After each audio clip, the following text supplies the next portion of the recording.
No! No! No! How you doing? Pranked, bro. You ever heard of pranks before? You just got pranked, bro. You just got pranked. Got him. You like pranks? You love pranks, huh?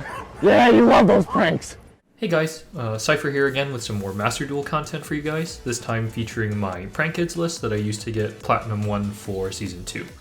Now, Tri-Brigade is the deck that I like the most, and I still think that's the best deck in the format so far, but I wanted to explore some other options to keep things interesting. So I decided to play Prank Kids because, similar to Tri-Brigade, they're a one-card combo sort of deal.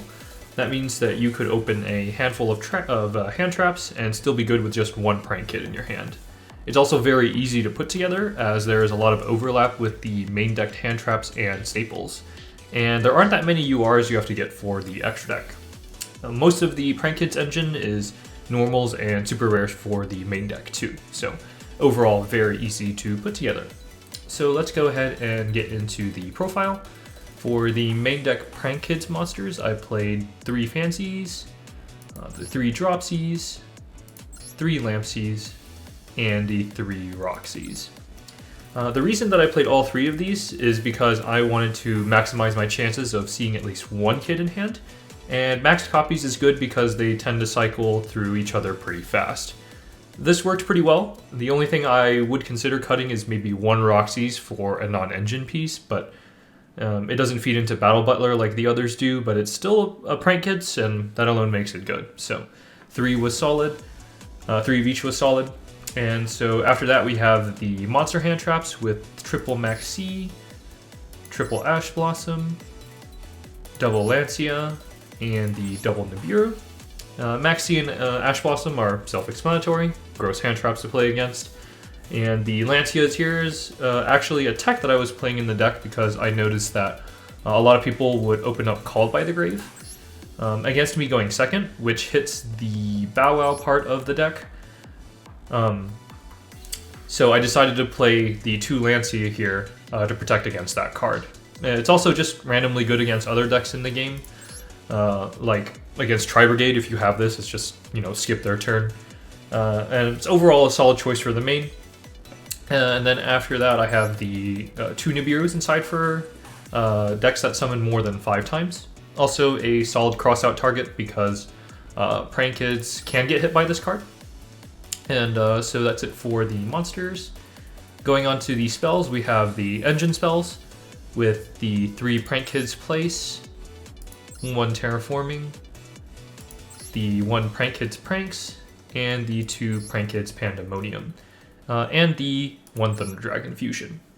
So the field spell, Prank Kids Place, makes Prank Kids pretty good when going second because you can use the Link Trigger effect to chain block the first Prank Kid from getting ashed. It's also a solid consistency card, and it's good dumping food for Fancies. And I valued it enough to put the Terraforming inside, just because of the going second applications. Next is the Pranks. So you need one of these to do the opening combo. It's also a solid for recycling the kids because you do go through them pretty fast.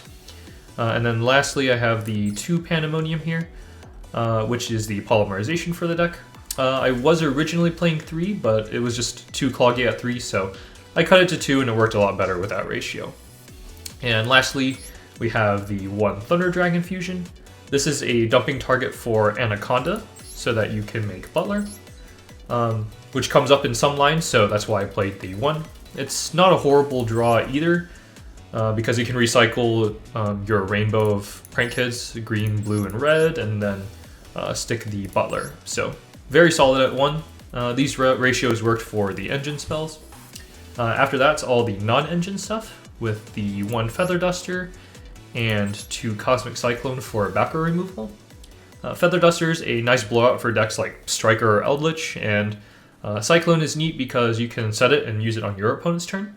Comes up for banishing stuff like the Drytron spell, Multi-Roll, or Cursed Eldland. You could also play Lightning Storm as well, but I thought Cosmic Cyclone was enough because it's pretty solid against everything. Also chainable to Order if your opponent opens that. And then after that, we have the double Called by the Grave and the double Crossout. So Ash Blossom and Maxi is pretty rough for this deck, as it is for a lot of other decks. So I valued having these as outs for those cards. I might consider playing a third Crossout, but 2 is okay. And finally, in the main deck, we have the triple Impermanence. Still a solid 6 card and hand trap, so that's why I play it. You could mix it up with Veiler instead, because you can actually use Veiler when you draw it off pranks in the end phase, but I still valued Imperm more for its versatility as the 6th card. And lastly, we have the extra deck with the 1 Rocket Ride, 1 Weather Washer, and 2 Butler. I'm pretty sure these fusion ratios are correct, since you've got the options with 1 Rocket Ride on your turn or 1 Washer on your opponent's turn. And the 2 Butler is good, since the second one does come up sometimes in the grind game.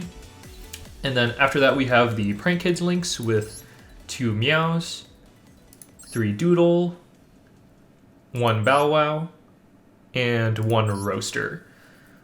So Meow is the reason that this deck is good, because that means that any one Prank Kid gives you full combo. Graveyard Effect is also nuts. I was originally playing 3 of this and 2 Doodle, but I swapped the ratios around, so because I wanted the 3rd Doodle in case I ever got Nibiru'd in my combo line, or I couldn't recycle them with pranks for any reason. So I never missed the 3rd Meow, but the 3rd Doodle actually came up a few times, so I think these ratios were correct. And next is the 1-ofs with the 1 Bow Wow and the 1 Roaster. You have the 1 Bow Wow for the ending piece in the main combo line, and then the 1 Roaster because it comes up against back row decks. So you could play without this, but I really don't recommend it because you're going to miss it as soon as you play against a back row deck. So just, buckle down and get the Roaster. I really recommend it. And then finally, for the non-Prank Kids links, I played the 1 Link Spider, 1 Anaconda, 1 Unicorn, and 1 Access Code Talker. We have the Link Spider here in case you need to turn the Prank Kids token into an effect monster so that you can make Anaconda. Anaconda is there for the Thunder Dragon fusion line. And then you have Unicorn and Access Code as the deck's kill button. So that's the Prank Kids deck, guys. I played it all the way up to Plat 1 from Gold 5, I think it was. Overall, a very strong deck, and I would say it's pretty under the radar as far as meta decks go. Now with the profile done, I'm going to go ahead and showcase the main turn 1 combo line for anyone who's interested.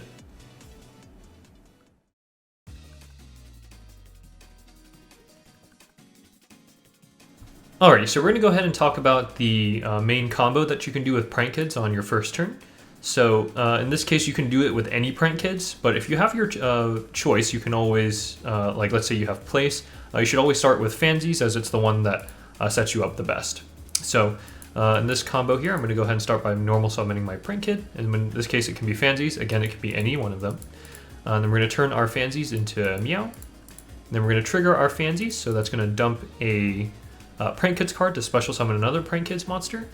So in this case, we're going to dump the Polymerization since we don't have it, and then we're going to special summon Red.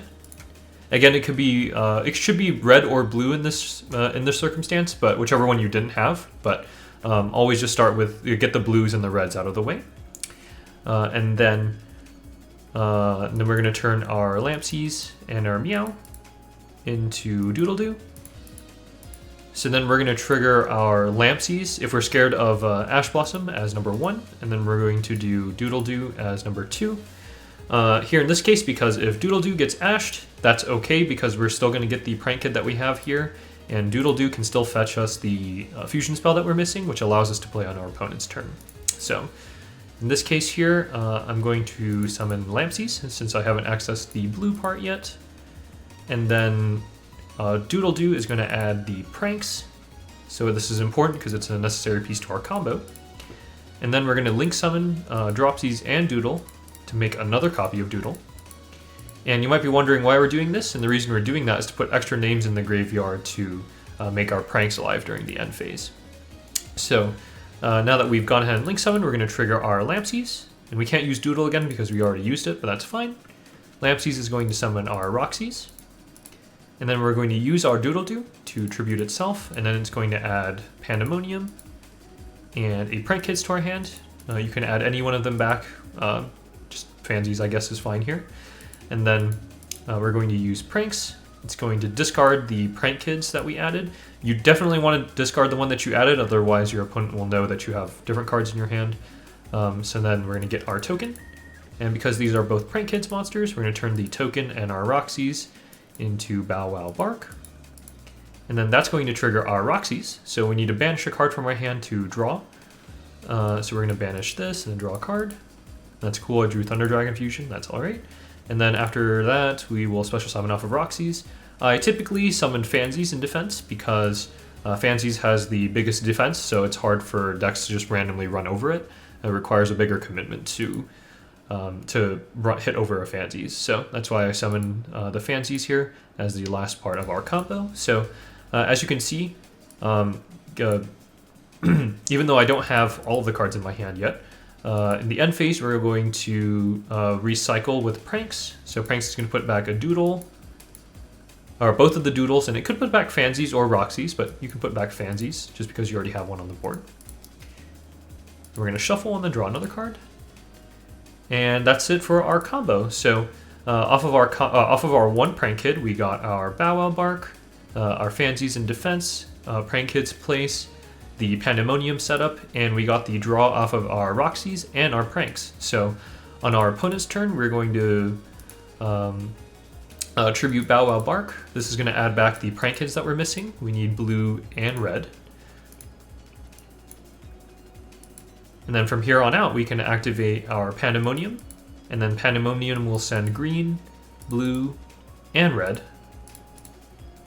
to summon Battle Butler. And then with the Meow in your graveyard, that means Battle Butler could use its effect twice, once by banishing Meow, and once by tributing itself. So this is effectively a double Raigeki on your opponent's turn, which is really strong. And not to mention, you're going to get all of the Prank Kids effects after you've fusion summoned them with Pandemonium. So not only do you have a ton of follow-up and cards in your hand, you will also have a ton of disruption with Battle Butler. Again, double Raigeki is pretty hard to deal with. And on the off chance that your opponent does something to Battle Butler, he replaces himself. So it's going to be pretty hard for your opponent to do a lot of damage to you.